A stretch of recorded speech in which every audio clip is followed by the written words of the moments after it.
Hey YouTube, this is Congressman Will Hurd going live on our second day of DC2DQ. If you haven't been following us, this is 20 stops in 6 days, meeting with constituents in the 23rd Congressional District of Texas, 29 counties, 2 time zones, 820 miles of the border. So I want y'all to like this, share this, follow. We're going to be meeting, we're in Alpine, Texas, getting ready to go onto the campus of Sul Ross University. Sul Ross is celebrating their 100th anniversary, which is pretty exciting. And we just got done in Presidio, and after Alpine, we're going into Fort Stockton. So this is our first time using YouTube to go live, so it's always a pleasure to be with y'all today. This should be a fun time. I'm always excited to be on Sul Ross's campus because of the president is a gentleman named Bill Kibler, who is someone I've known since I was 18 years old. So he's a dear friend and doing great for the university. We're driving up. We're going to be at the campus center, the Lobo Village, and looking forward to talking with folks.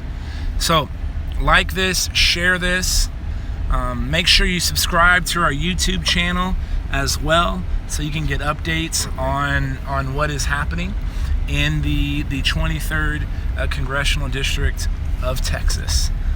Again, this is day 2 of DC2DQ, and if you want to find out where other stops are, you go to our website at hurd.house.gov, hurd.house.gov, and it is a 20 stop tour over 6 days. I apologize if we're having a poor connection. Sometimes it's spotty out here in West Texas. No, go right. Got to give some directions to my crackshot team on where we got to go on Sul Ross's campus. So looking forward to meeting everybody. If you have any questions, let me know, and I'd love to answer them as we are going in between our stops. So we've had a good 2 events yesterday. We've had an event this morning, so 3 out of 20 done, and it's exciting. So I need to get us on our little whoops, that's not. All right, here we are, we're back. We're about to get out. Where are you going, Justin? So, okay, yeah, just stop here. Excellent. Here we are. We are on the campus of Sul Ross University. I'm going to go ahead and turn this around and show you. This is some of the dorms, I believe. It's a beautiful day in Alpine, and I'm going to hand you over to Callie. Say hi, Callie. Hey, America. There you go, Callie. Awesome.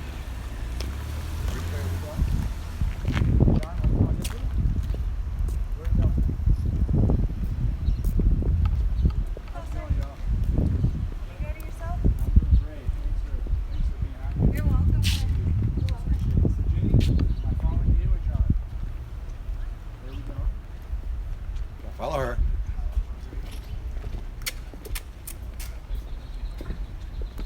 So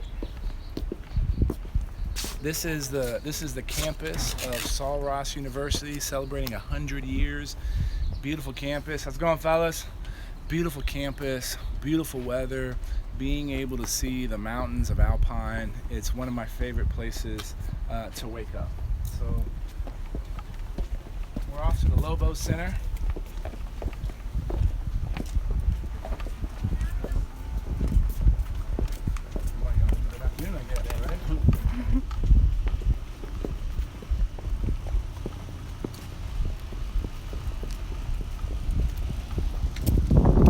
Such a pretty campus.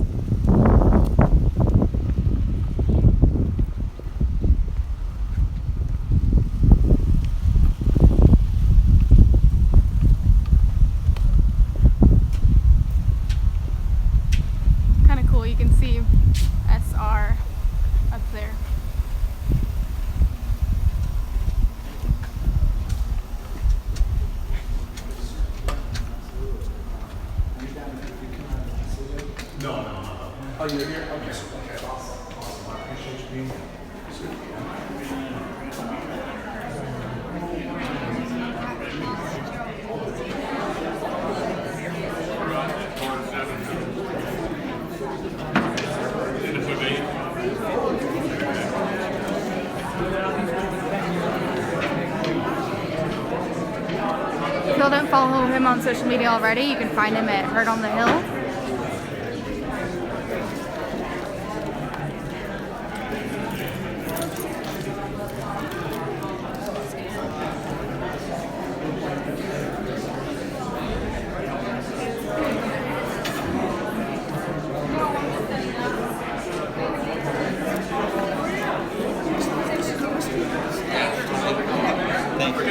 Better flash a little bit of color today.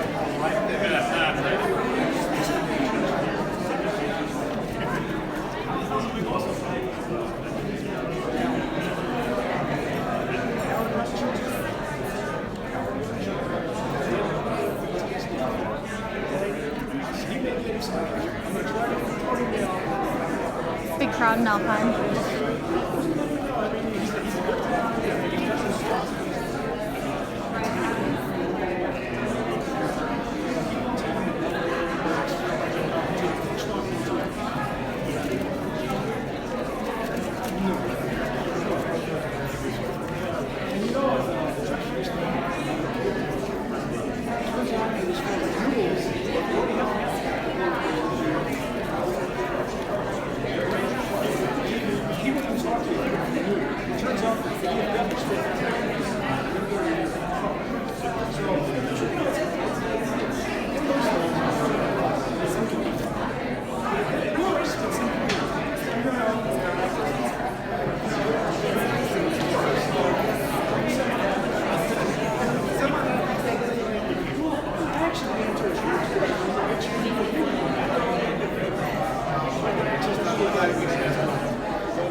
Oh, sorry.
So it seems like we still have a few more minutes.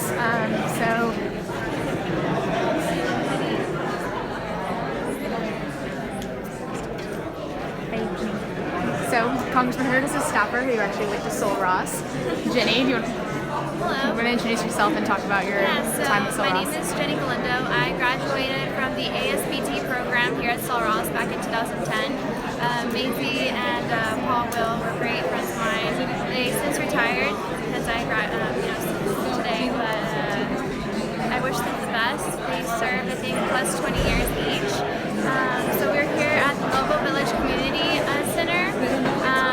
If you're in the Alpine area, feel free to come by, drop by. We're here till 3. You can let us know what's going on in the Alpine community or anything like that. Awesome. Thanks so much. What's your favorite building on campus? So I'm going to go check out in a little bit. The University Center, because that's where the cafeteria, that's where the food is. Ooh, yeah. Yeah. All right, bye. Is it?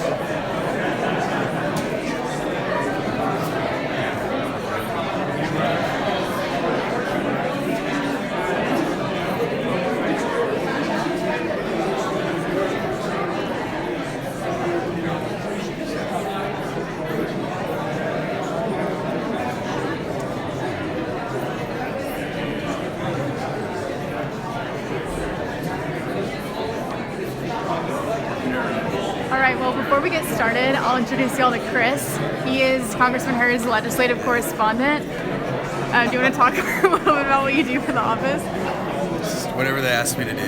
Just help people with TX23. Got it. Great work, Chris.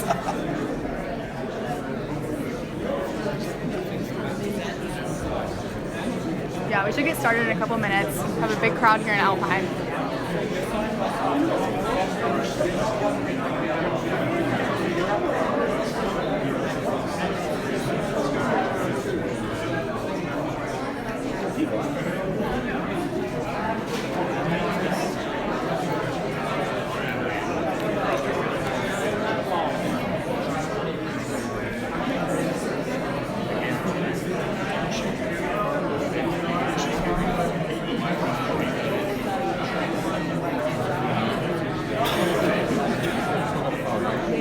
How's everything been going?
Good afternoon. How's everybody today? Fine. I am not Dr. Kibler. Hopefully all y'all know that. I'm a Judge Cotto, Brewster County Judge here in Alpine. I'd like to welcome you all this afternoon to Sol Ross. I am a product of the university. Dr. Kibler will be here shortly. As soon as he gets here, I'm going to step down and let him take over. And then I'm going to say a few words right before Congressman Hurd says a few words to you guys.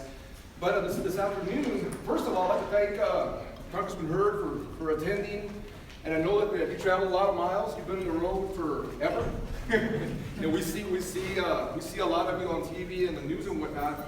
Also at DC, I saw a couple of an interview, not this Sunday but last, that I was very impressed by. As a matter of fact, it was border wall, but a little bit of information that I think you'd like to know. Maybe to the floor over. You got a Kibler? This is your house. You don't have to stop preaching because of that. Hey man, how are you?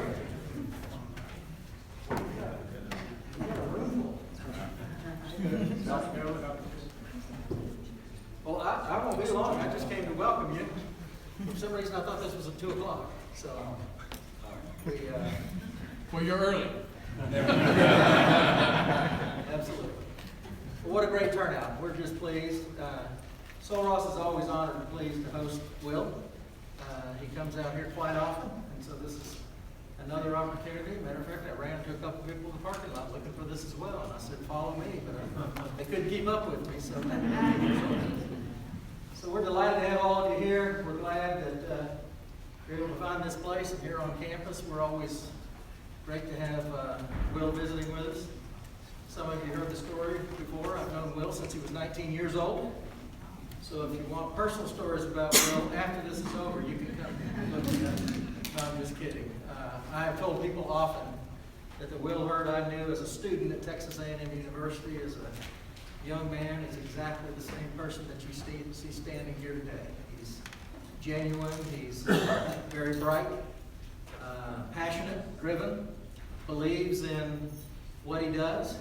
He did all of that when he was a student. He was a student of great accomplishment at the time that I worked with him when I was at A&M, and he continues that to this day. So what I can assure you, having known him for a good portion of his life, I guess, is that what you see is what you get.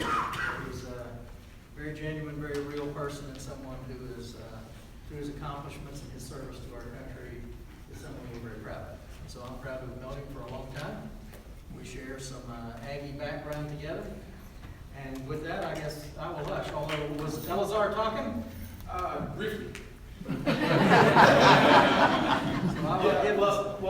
Dr. Kibble, before I wanted to give you something. Oh, okay. Since Sol Ross is celebrating its 100th anniversary. Yes, we are. This year, we did some extensions of remarks. It's called About Celebrating This Occasion. Okay. And this is just the write-up of those remarks. So just Awesome. wanna say Thank you so much.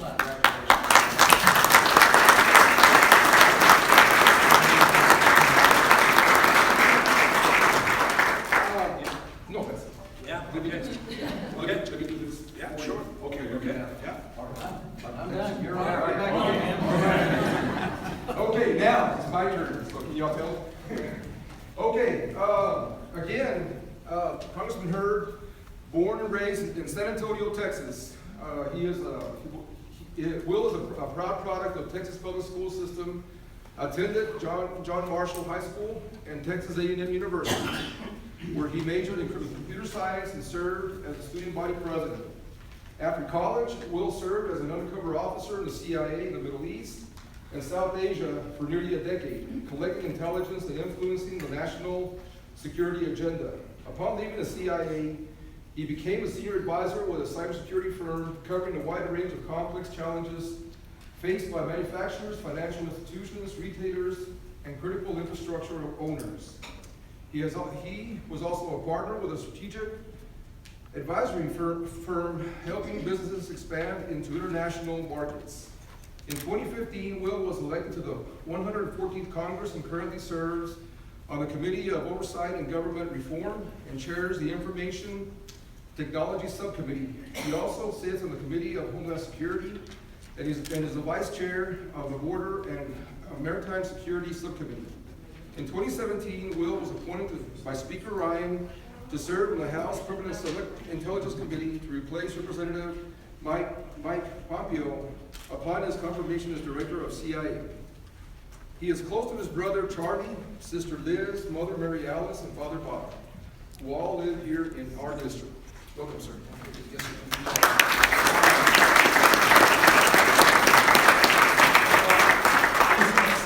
Thank you all for coming out. This is one of the most fun things I get the chance to do is what we call DC2DQ, where I'm going to be in 20 stops in 6 days to be out in the community. You know how big the district is, 29 counties, 2 time zones, 820 miles of border. It takes 10 and a half hours to drive from Cotula to San Elizario at 80 miles an hour, which is actually the speed limit in most of the district. And my chief of staff found out it's on the speed limit in all the districts. recently. And look, I love being out here in Alpine. I love waking up here. There's something magical about this place in the morning, and I appreciate all the feedback and insights that y'all give me as I go to do my job. Now, one of the things that, and I want to get to y'all's questions and give you a little update on a few things going on in Washington, D.C., but one of the questions I've been asked a lot is DC2DQ, why do I do it? And it was real simple. Back when I first started running for office, people said they had not seen their elected officials enough. And I was going to say, you know, I don't want people to be able to say that about me. Now, you're not always going to agree with me, right? But you're going to know what I'm doing and why I'm doing it. And that's why I try to get out here as much as I possibly can. But being out here and talking to folks, we learn about what's going on in the district. The reason that there's such a low job approval rating of Congress is because many of the conversations that go on up there are not the conversations that are going on back here at home. And in order to bridge that gap, you have to be out in the community and talking to people. That's why I brought most of my team with me so that they see and understand the district as well. And so I'll make a couple of quick introductions. Is Ginny in here? Where's Ginny? Ginny Galindo, one of Fort Stockton's own, grew up, born and raised in Fort Stockton, went to school here at Sol Ross, one of my field representatives, so you see her a lot of the time. So that's Ginny Galindo. We have John Arnold. John Arnold's a Longhorn, 9.5-year veteran with the Army, Purple Heart recipient. He deals with all of our veteran VA issues and military related issues. We have Tyler Lowe. Tyler Lowe is my district director, so he runs all of our operations. We have 6 offices throughout the district, 2 in San Antonio, 1 in Socorro, 1 in Fort Stockton, and 1 in Del Rio, and another one in Eagle Pass. And we do office hours here, oftentimes here on campus. So I want to thank you, Dr. Kibler, for always hosting that. Chris Malin, many of y'all have probably got an email from him or a response to mail. Chris Malin is one of our legislative assistants up in Washington, D.C. Rachel Holland, she's our comms director, communications director. So if you get too many emails from me, let Rachel know. And then last but not least, Stony Burke, not the famous cowboy, but my chief of staff. I've known Stony since he was 13 years old. And I always joke, I always say he ruined my life by suggesting I run for Congress, so I got to ruin his by making him my chief of staff. But it is great having someone. We have debates whether where he was born in Champion, whether that's West Texas or not. But It's west of Abilene. Okay? It's not far west Texas, though. I get it. So that's Stony. And we have Callie Schrock, who's also on our communications team as well. So it's important for y'all to see them. It's important for them to be here, to see the community. And so that's why we bring them out here as often as we can. And would y'all and I should have done this at the very beginning, would you help me thank Sul Ross University for letting us do this here today?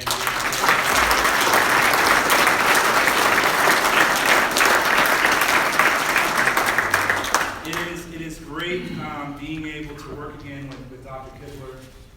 I was actually 18 when we met, and I was involved in our student union and student government, and he was one of the advisors and one of those people that I could go to, and I could truly consider him a mentor and a friend. So Dr. Kibler, it's great being able to be here with you today.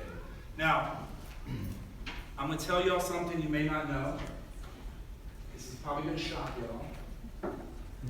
Washington, D.C. is a circus. Not a good guy. Not Martin Bailey. Not a good one. Washington, D.C. is a circus. But I will say this. I will say this. One of the things that I heard over and over the last 2.5 years, and we can go even farther back to 2009, when I first ran for elected office, was that y'all thought there was a lack of leadership in Washington, D.C.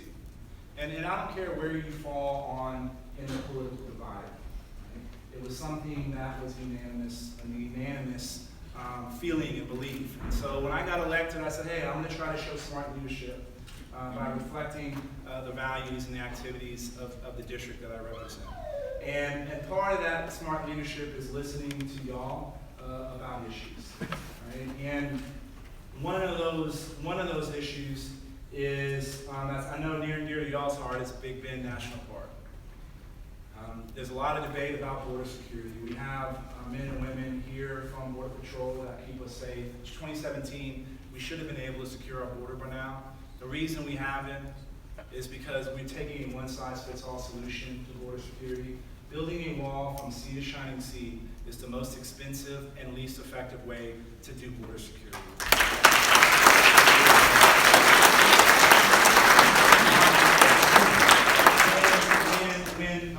I guess I gotta say former Secretary Kelly, when General Kelly became the head of Department of Homeland Security, I sit on the Homeland Security Committee, and he had his first hearing in front of us.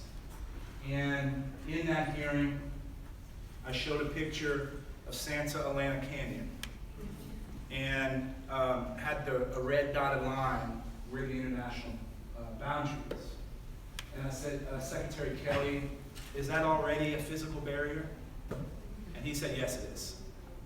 And in subsequent trips and around the country, when he was talking about border security, he started talking about how there was already physical barriers there. And he would use Santa Ana Canyon within Big Bend National Park as an example.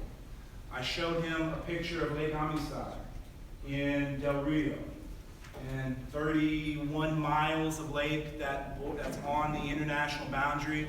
Showed a dotted line. I said, General Kelly, is that already a physical barrier? He goes, yes, it is. And I said, besides building a wall in the middle of the lake, it's called a dam. And he has been able to use that as an example. I've talked about how private property rights are so important to Texans, and that the government coming in and trying to take, a half mile or a mile width of land all along the border makes no sense, especially when the technology exists for us to do this with technology, right? It's 2017. You can use radar, LiDAR, which is basically radar but with light instead of, we can maybe have some of the professors explain this a little bit better for us. It's light instead of sound. We have cameras that, we don't need the Hubble telescope on the border. We need something that can see at night and can see in the Chihuahuan Desert. We have the sensor technology today in 2017 that is so inexpensive, it's basically disposable. So why are we not using that along our border? Why are we can tell the difference between a bunny rabbit and a person. We can deploy a small drone to track that until we deploy our most important resource, the men and women in Border Patrol, in order to do interdiction. This is, and all the while, all that data that's being collected by those sensors can be beamed to our men and women in Border Patrol. This is not some like futuristic thing. This is something that can happen today. And guess what? It is a fraction of the cost of building a 30-foot high concrete structure that takes 4 hours to penetrate. Based on this administration's numbers, $24.5 million a mile for a concrete wall. Technology, I've talked to a number of technologists about this. You can do this for under $500,000. That's a $24 million difference. And if you apply that over the entire length of the 2,000 miles of the border that doesn't already have a physical barrier, that's $33 billion versus $675 million. That's a difference of $32 billion. Right? I can think of a lot of better ways to spend that money. I know my friend up here would rather put that in the Amtrak, right? And make sure that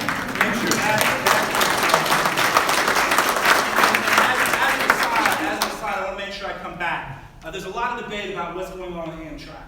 The president's budget cut it by almost $700 million. As I've said under previous administrations, the president's budget is just a statement of the president's principles. It is not how the government gets funded. The government is funded by Congress. Congress is a co-equal branch of government. Now, yes, you can clap for that. So, the House budget has $1 billion for Amtrak outside of the Northeast corridor. So that would impact you.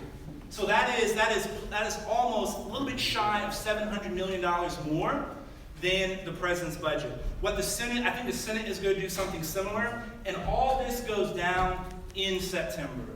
And so, listen, I know there's been a lot of letters and phone calls to your office. We know, we understand, and we're making sure we recognize the impact that Amtrak has on this community and on the broader community.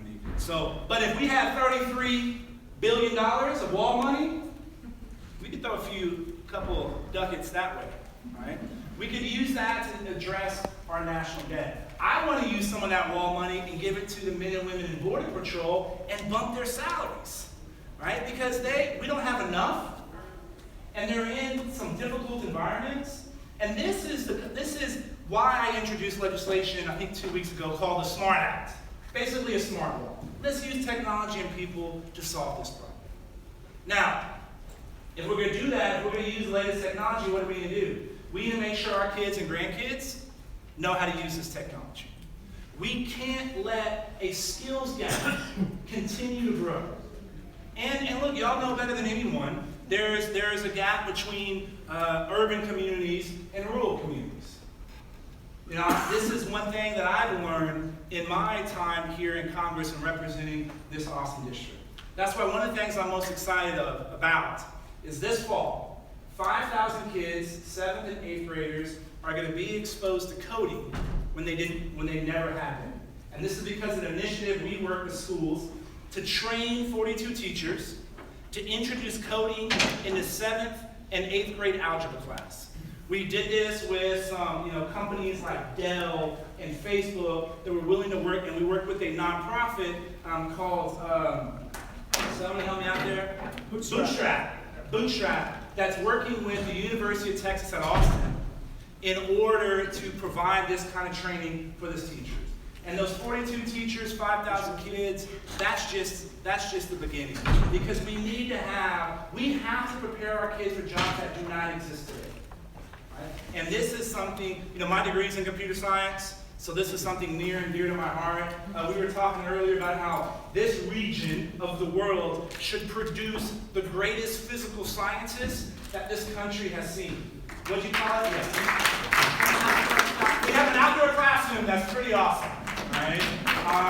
And just down the road at Fort Davis, what they're doing at McDonald's Observatory is mind-blowing. It is mind-blowing. And so this is the kind of smart leadership we try to shove in Washington, D.C. I try to shove in Washington, D.C. Now, I'm not trying to paint an overly rosy picture, because there's still a lot of problems. We haven't sorted out the individual market in healthcare. We still haven't secured our border. We haven't created a strategy on how to deal with, how we can do counter covert influence.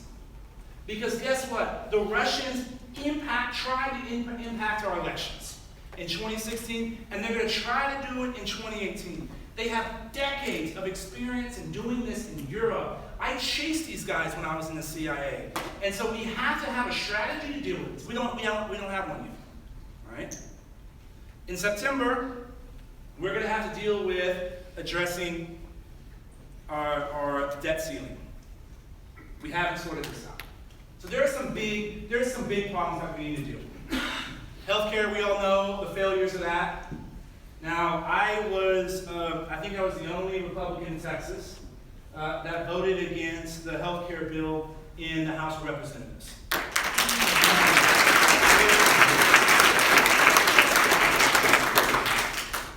I'm not a medical professional. I did sleep out a Holiday Inn Express. But to me, it's real simple. Increase access to or decrease cost of healthcare. That's what we should be focused on, the outcomes, not the tactics. Right? Taking $820 billion out of Medicaid isn't solving the problem. It's going to make it worse. Now, glimmer light, little flame. 20 Republicans, 20 Democrats for the last couple of weeks been working on a bill to fix, stabilize, whatever verb you want to use, the individual market. The only way, we can clap for them. The only way we're going to solve this problem, rising premiums, the only way we're going to solve this is make sure that we're working together. Now, you probably haven't seen much about this. This happened 3 weeks ago, because it's more interesting to focus on what divides us than what actually unites us. And there is some people trying to work together in Washington to solve these big problems. Now, something I talk about a lot, it's not a sexy topic. When I was deciding to run for Congress and I was in the Hindu Kush Mountains in a sleeping bag that the Army told me was going to keep me warm up to negative 20 degrees below zero. And it was negative 20 degrees below zero, and I was not warm. The issue that I did not think about then was IT procurement. No, in the 4th of July, I was in a bunch of parades. Nobody had a sign for IT procurement. Have you ever had to sign for IT procurement? No? No? Maybe next time. You have? Okay. So you're going to be the grand, what's the head of the parade called? The Grand Marshal. The Grand Marshal. You're going to be the Grand Marshal. But here's the deal, y'all. $90 billion, that's what the B, is spent on IT procurement. So the federal government is spending $90 billion purchasing IT goods and services, and 75% of that is on legacy, outdated systems. That's outrageous. That's outrageous. That is a gross misuse of y'all's taxpayer dollars. And that's something we can be using for other things. That's why we introduced a smart government bill that dealt with the issue of, we all know this, and it still weirds me out that everybody knows this line. In the federal government, if you don't use it, you lose it. Everybody knows that. I don't care where, everybody knows that. You have to take that motivation away. And so it says, if you modernize your IT infrastructure to keep us safe, our digital infrastructure safe, to provide a more efficient service, that CIO, the Chief Information Officer, can use this money for up to 3 years. It's real simple. Businesses operate that way. This is the kind of smart government things that we need to do, because if we change the way the government operates, we change the outcomes. So these are the kinds of things that we are trying to work on. Another one, I have the opportunity to represent 7 national parks. When I was a kid, the only vacation I took outside San Antonio, Texas, was to Corpus Christi, Texas. I was 8 years old, and as soon as I got in the water, I got stung by a jellyfish. So I did not return to the ocean until I was much older. But I didn't have the opportunity to go visit the national parks. This is one thing that when I was first running for Congress, I didn't expect that I was going to enjoy as much as I do. And so what I've learned is there are, I think it's across the country, it's $4 billion worth of backlogged maintenance. And we all know if you don't fix a problem right away, the problem gets worse. So I worked with a Democratic colleague of mine from Washington State who grew up in the shadow of Mount Rainier.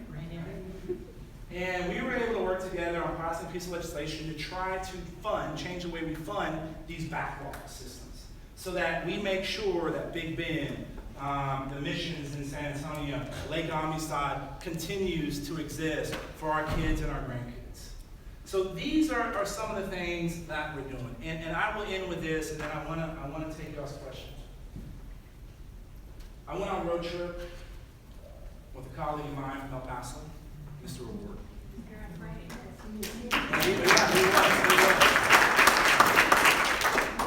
And we took a 1,700-mile road trip from San Antonio to Washington, D.C. 35-hour trip, 31 hours in the car, 29 hours live stream. And I'll be honest, the first 90 minutes was not very pleasant. People are pretty mean on social media. We need to start a campaign about be kind when you're online. It is. Talking to some of our teachers, when I was in El Paso, they were talking about suicide rates. And kids, it's like this number 2 cause of death for kids in school. That's unacceptable. Suicide. Now, opiates is a problem as well, and if we all have a question that we can talk about that. But first 90 minutes, a little uncomfortable. But afterwards, people said, "Hey, we appreciate y'all actually doing this." Right? What I've learned from that experience in crisscrossing this district, I've done over 400 public events.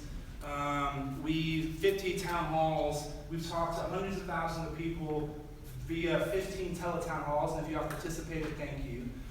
We've had millions of interactions with constituents via mail, email, and telephone calls, and I can't even count the number of interactions on social media. This is the way we stay in touch with what's going on. And through all of those experiences, I've learned a couple things. More unites us than divides us. And we can disagree without being disagreeable. Right? The competition of ideas as what sustained this experiment called America. And so that's why I come out here, take hard questions, talk to y'all about what's on your mind.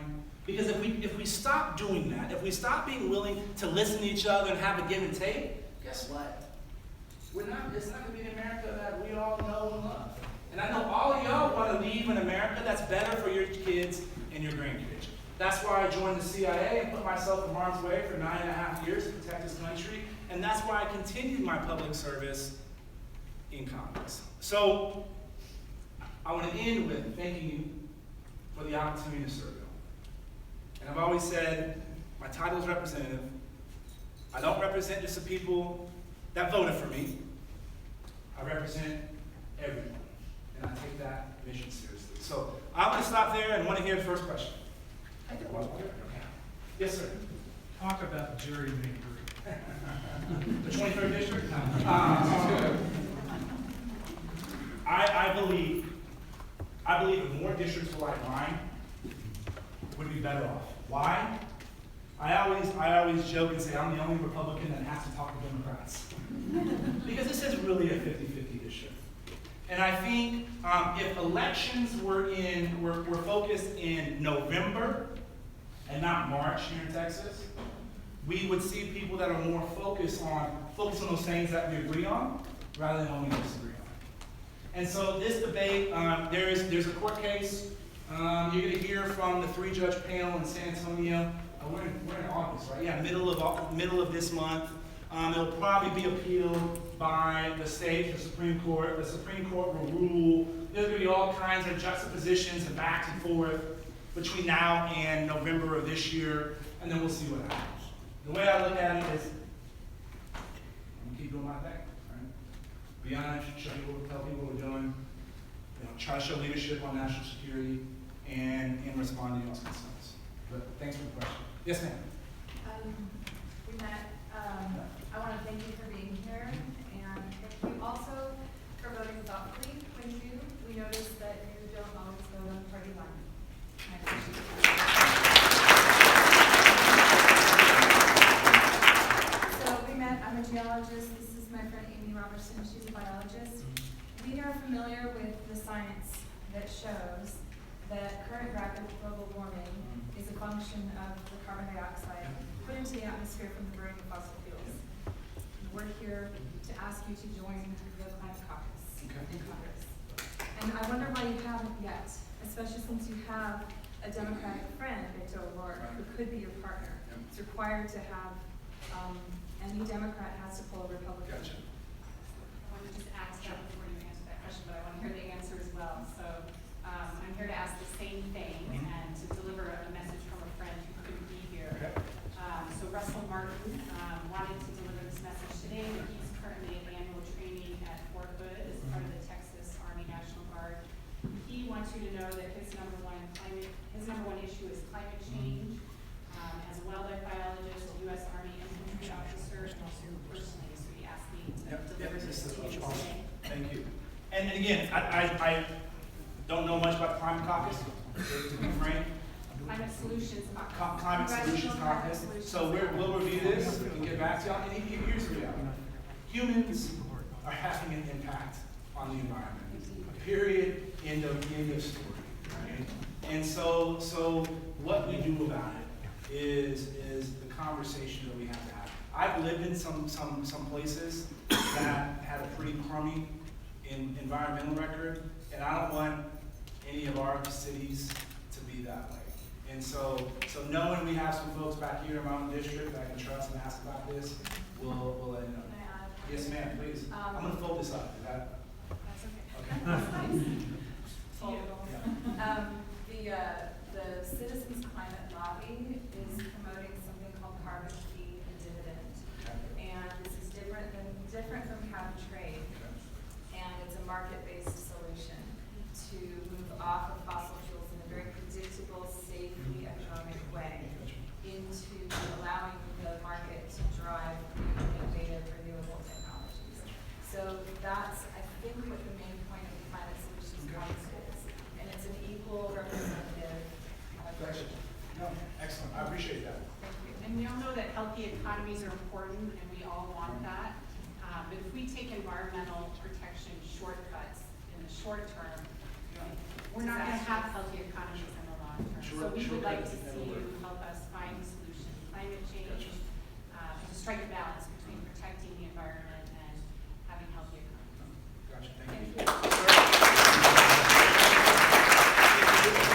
Yes, sir. I'm aware that you're one of the 20 Republican congressmen that voted against Trump care that was presented in front of the House of Representatives, which I applaud your stand on that. How would you go about fixing some of the problems that we have with the current health care system that we have that's not working very well? Well, I think this bipartisan initiative may be a first step. I think ultimately you have to increase competition and price transparency. When you go in somewhere to get some kind of healthcare done, and you don't know how much it actually costs, that's what ultimately drives up the price of healthcare. And so how do you do those two things? And we also have to remember that when we talk about Obamacare or the Affordable Care Act, that's only about 10% of the population. 60% of Americans get their health care through their employer, and then the rest of that delta is Medicaid, Medicare, TRICARE, things like that. Yes, sir. Do you support a mandate for everyone to carry health insurance? So I think that's one of the things that this bipartisan piece of legislation deals with is the mandate. And again, the key is increase competition and increase price transparency. Yes, ma'am. I don't know much about technology. I can't use Facebook.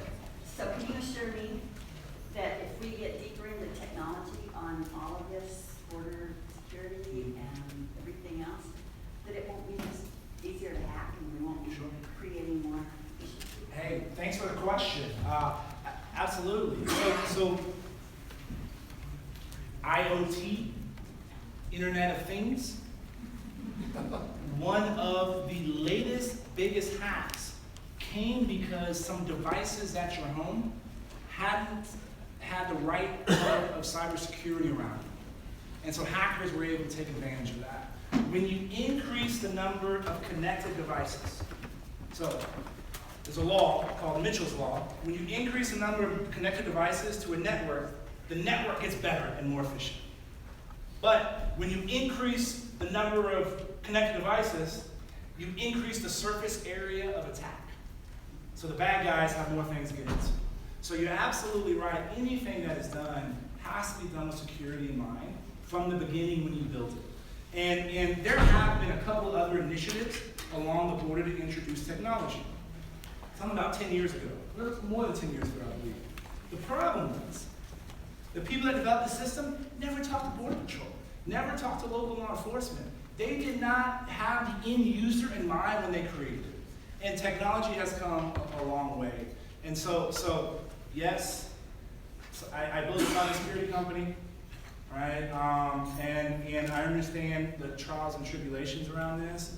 And this is an area where we have to stay focused. And I will say, my colleagues are starting to realize the importance of cybersecurity. They don't always know what the solutions are, but recognizing the problem is a big step. Sir, did you? Yeah. So I appreciate your smart wall idea, but one of the concerns I have is Fourth Amendment rights of those who live within the checkpoint and border, which is where I've spent most of my career. Can you repeat that? Yeah. I'll repeat that. It's our Fourth Amendment right, people that are between the border and here. Yep. So I've got a lot of guns pulled on me in my life, and most of it's been by Border Patrol.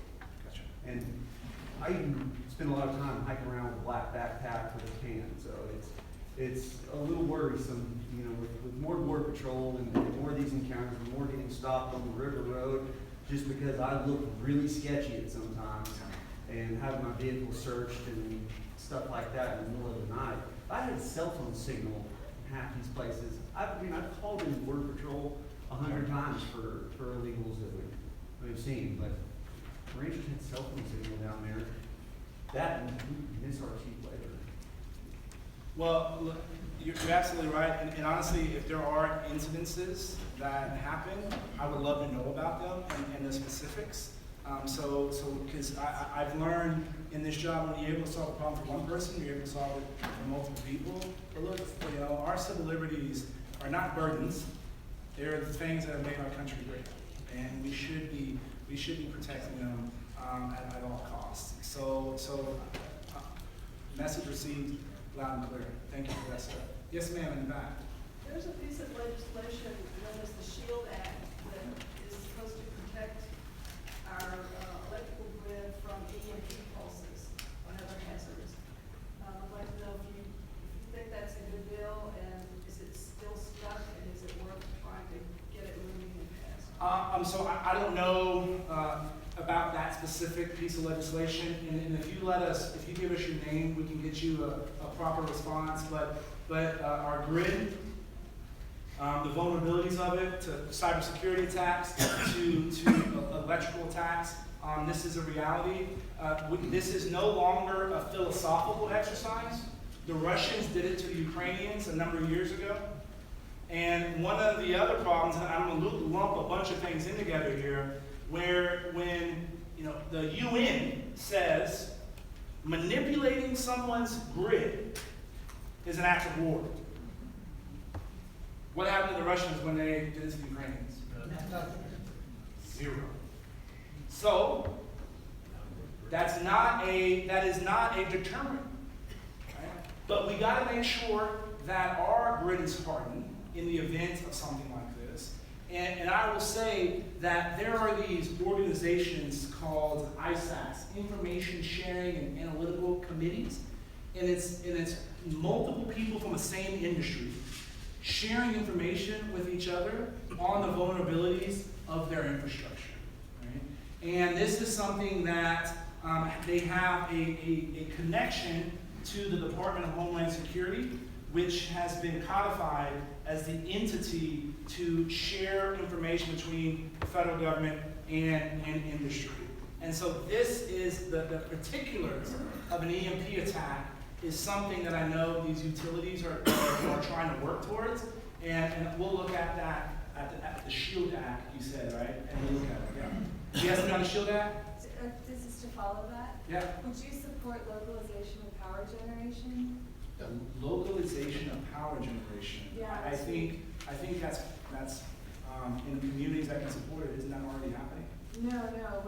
There's a national electric grid. So what I'm talking about is solar generation areas, wind generation areas, and local distribution only, such that it's not a national level. So one impact somewhere, Right. The resiliency is something that's important when it comes to our grid. I think that's a principle. These specifics, I'd love to talk to you about. Yeah. Yes, sir, in the back. Yes, sir. Tax reform. Yeah. When? Sure. So I will say this. Sooner the better is the response of you. The short answer, late fall. And there's a number of steps that have to happen in order for this to come to fruition. And the key step is that individual rates come down. And so if you have a business and you pay your taxes, it's pass-through, and you pay it on your individual taxes, then that should be able to come down as well too. And to be able to simplify the tax code, there is the basics of our plan is that you're going to be able to do your individual taxes on a postcard this week. All right? Good to see it. So that is the plan. And to be frank, there is more consensus on the specifics of how to do that than on any other issue. The problem with healthcare was not time. The problem with healthcare was not agreement on how to do it. But when it comes to taxes, there is, and the good thing is there's bipartisan support on that. Yes, sir. This is not a question, but on behalf of the Texas Commander of the American Legion and myself personally, I would like to thank you for adding your name to the list of congressmen who will support the 100th year anniversary coin next year for the American Legion. Thank you very much. Oh, my pleasure. Thank you.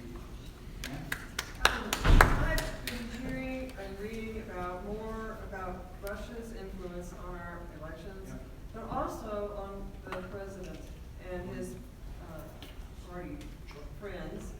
And I would like to know if there is any reason that the wall he wants to build would financially benefit the mafia of Russia. The latter part, I don't know anything about that. But here is, so I sit on the House Permanent Select Committee on Intelligence.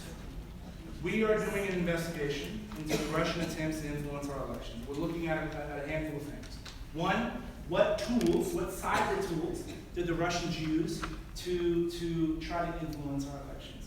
And when I say influence, it is very clear that it was Russian intelligence that were trying to influence the election. They did not manipulate the vote counting machines. Okay? The vote counting machines, the votes that were collected, fair and square. But they were trying to tip the scale. So the first thing is we look at the tools they used.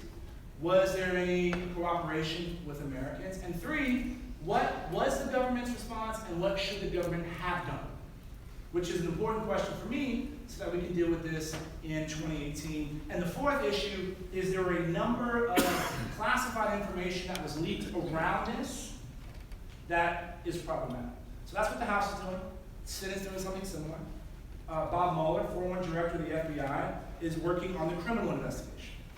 And he is the one that is looking to see if a crime was committed. So he needs to have the freedom to move forward. And everything that we've done, there's some bickering, but there is a bipartisan support to do this in a thorough, methodical process. Because whatever comes out, the American people have to accept. And we should follow any truth where it is. Now, grisly step. This is the phrase that the intelligence community uses to refer to the intelligence, to this activity. It's going to go down in the history of Mother Russia as one of the greatest covert action attempts. Why? Not because who won the election. That's immaterial. Their goal is to erode the trust in our democratic institutions, create a wedge, whether real or perceived, between the president, the intelligence community, and the American public. The Russians, Vladimir Putin is trying to do one thing: reestablish the territorial integrity of the USSR. He can't do it militarily, because he can't beat us in a straight fight. He can't do it economically, because our economy is just way too big. So he has to resort to asymmetrical warfare. And a part of that is covert action, disinformation. And that's why when I talk about we need to have a strategy to counter this covert influence operations is where we need to be having these conversations. And so this is something that I spend a lot of time talking about officials within the administration, with my colleagues in the Senate, because it's important.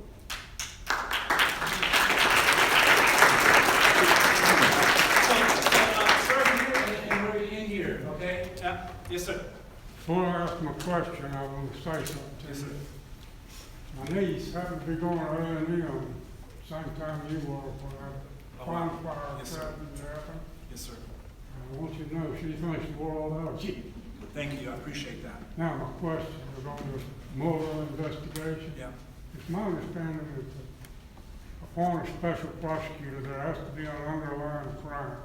And my question is, what is the underlying crime that he's investigating? And the second part of that question is, how much is this investigation going to cost the taxpayer? Right. We're already $20 trillion Yes, sir. in debt. Yep. I don't think I'm gonna have to worry about that, but I got these storms at all. Yeah. And he keeps hiring these damn lawyers, one a day. Yeah. All of them Clinton lawyers. And I don't know if you know Diamond and Silk. Diamond and Silk? A couple of African-American young ladies that I Oh, yeah. I just saw them the other night, and they said, Mueller is homie's homie. And I really got serious problems with that investigation. Well, thank you. And seeing what's going on in Venezuela, I see a lot of parallels, what's going on in Washington D.C. and what's going on in Venezuela. Wow. The Democrats are trying to reverse a legitimately elected election. Well, thank you for your comments and your questions. Yes, sir. One more. Let me go back to Yes, this sir. 10% approval rate in the Congress. Nine. I'm hoping most of the horrible way the Democrats are acting. But some of the things I've been hearing about you Republicans, there's no reflection on you. Yes, sir. You had the guts to go over these places out there. Hell, I wouldn't go to Chicago. But anyway, they're calling y'all gutless, spineless, wimps. They're not standing up to the Democrats. They stick together. They're running all over y'all. And y'all are the majority. I'd love to see some, now there is one Congressman in Arizona. Trent Franks. He seems to have a spine. He's a big EMP guy, too. So, he's a big EMP guy. The other question. Well, look, thank you for the comments. One, I have a big skin. Main thing, how much is this? Wait, how much is this going to cost you? And can we get monthly report on how much that damn guy's spending? Good copy. Good copy. Thank you for the questions and the comments. I'm going to try to answer all of them. What's happening in Venezuela is pretty terrible, and they're further going to become a communist country. What's happening in Washington, D.C. is not anywhere close to that. What? What's happening in Washington, D.C. is not close to that. There is bickering, there is fighting, there is, but at the end of the day, I think all of my colleagues, whether I like them or dislike them, are committed to a constitutional republic. And what is the crime? Yeah, so the crime and how much it costs, answer's the same. I don't know. I thought the special prosecutor was appointed to investigate. Comey has, because he convened a grand jury, there will be criminal charges that are coming. What those are, I don't know the answer to that. And the bottom line is, how much does it cost? It's a lot of money. It's a lot of money. It's irrelevant. Cost is irrelevant. Exactly, yes. To your niece's comment, tell her thank you. And I'm one of the few Aggies that doesn't refer to University of Texas by the derogatory initials. Partly because I was student body president when Bonfire collapsed. 12 students were killed. And what the University of Texas did in response was just amazing. And what University of Texas did in response was amazing. And so I'm proud of that time and that experience, but tell your niece thank you. And sir, you get to wrap us up before we have to get on the road and get on down Highway 90. First of all, I want to tell you that whoever your staff is that brings you to at your office, they do a great job.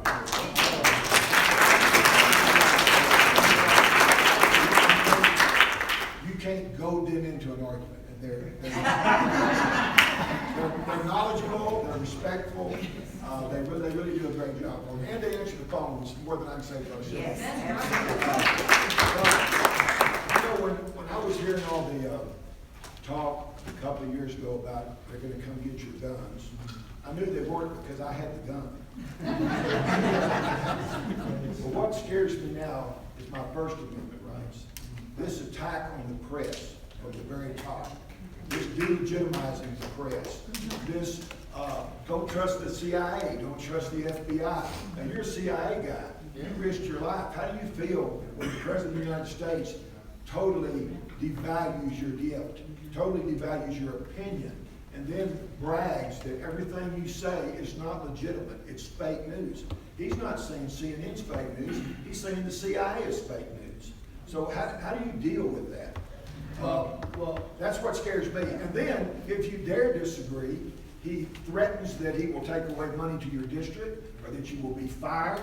There goes your freedom of speech. So if we lose freedom of press and freedom of speech, we're not in a democracy.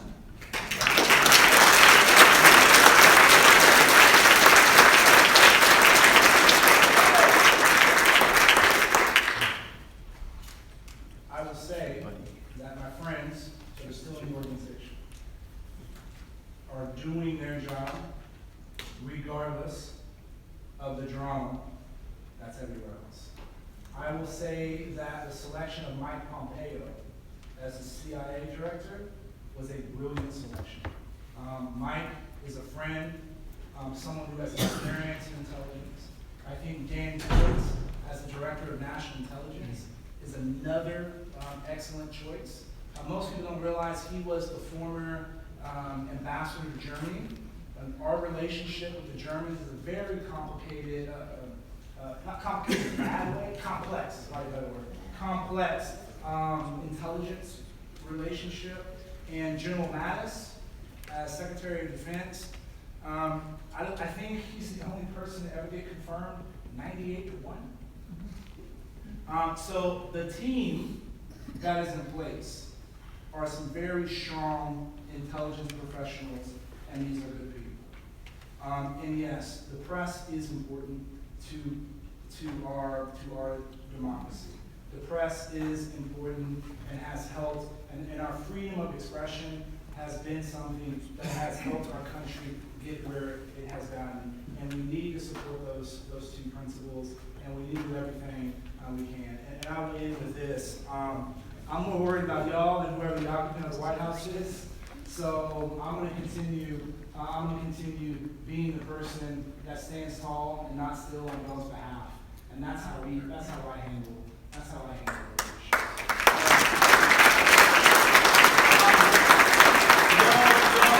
Y'all met a lot of our staff. So if there's individual issues or specifics, please let us know. Again, I'm on social media. Thank you for your comment about my staff, and I appreciate y'all applauding because this really is, I have the benefit of having my name on the door, right? But there is almost 24 people that are working their hearts out on y'all's behalf, and it really means a lot when y'all recognize them like this. And you know, I will say this in conclusion. You know, y'all know my father is black, my mother is white. They moved to San Antonio in the early 70s. My dad was a traveling salesman. Now my dad couldn't stop at every restaurant or hotel when he was traveling. My parents still live in the house I was born into, and they had to buy there because that was the only place that would sell to an interracial couple. And you fast forward 30-something years, and their youngest son is now a member of Congress. That's because people like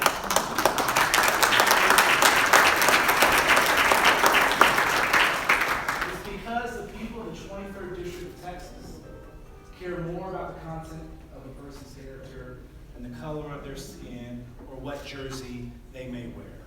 And so it's awesome representing my hometown of San Antonio, but it really is an honor to represent y'all up in Washington, D.C. God bless you. Thanks for coming out, and may God continue to bless the United States.